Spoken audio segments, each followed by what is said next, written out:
What do I do when I'm broken? When I'm broken, I relish it. That's what I'm gonna do. I'm gonna use it. Because if I'm broken, then I just found my limitations. And until I know what my limitations are, how can I push them? How can I get better?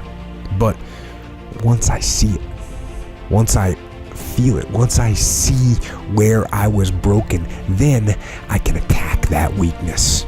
I can fill in that gap. I can reinforce that breach. If you break, it means it's time to fortify your will to make it stronger. There's all kinds of different ways to break. You can break physically, you can break mentally, you can break your heart, you can break your spirit, and none of those are fun, and all of those are gonna leave a mark. But the mark that they leave can be the mark of victory or it can be the mark of defeat. Because every time you break, and in every way that you break, while it's a chance, it's definitely a chance for you to give up and for you to just to fall apart. But there's also opportunity. There's opportunity to get stronger and get smarter and get faster and get tougher and get more stable and get more resilient and get better. When you break, you have the opportunity to show the world, the whole world, what you are really made of. So if you break, the fight isn't over. In fact, if you break, the fight is just beginning.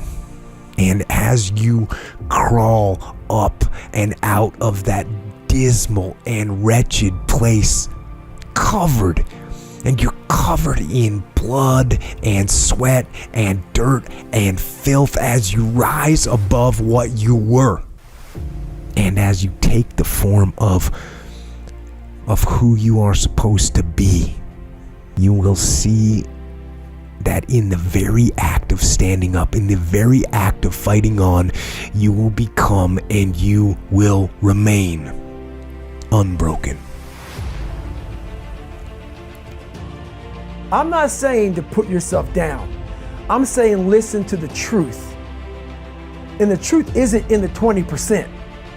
The truth is in this other part of your brain saying, look, man, you're wasting a bunch of percentage here. We have 80 more percent that we're not tapping into, because in this other 80% is suffering, pain, failure,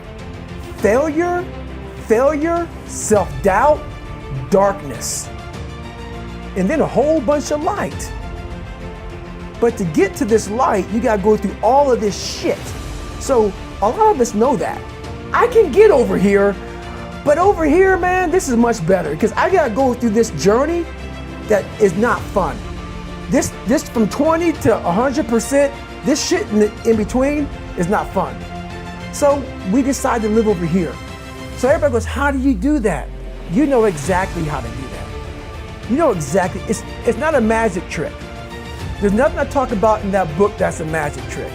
It's all back down to a very primitive mindset of we just have to do. It's like breathing. Breathing becomes normal. Like we don't know that we're doing it. That's how you have to live your life. When that alarm clock goes off at 4 or 5 in the morning, your mind says no. You just say, this is what we do. It's what we do now. Because to get to where you want to go, the amount of pain involved, I'm not saying physical, I'm not saying you got to break yourself off. The amount of mental pain of how many times you're going to have to do something that you don't want to do to get to where you want to go is going to be, there's going to be more times you do something that you don't want to do than you are going to want to do it. And that's your new norm. So then it's like breathing. And then once you do this over and over and over again, it becomes like breathing. I don't want to live this lifestyle, but to get to the other side of this, I have to. So if you really want it, you realize what trying is and what trying is not.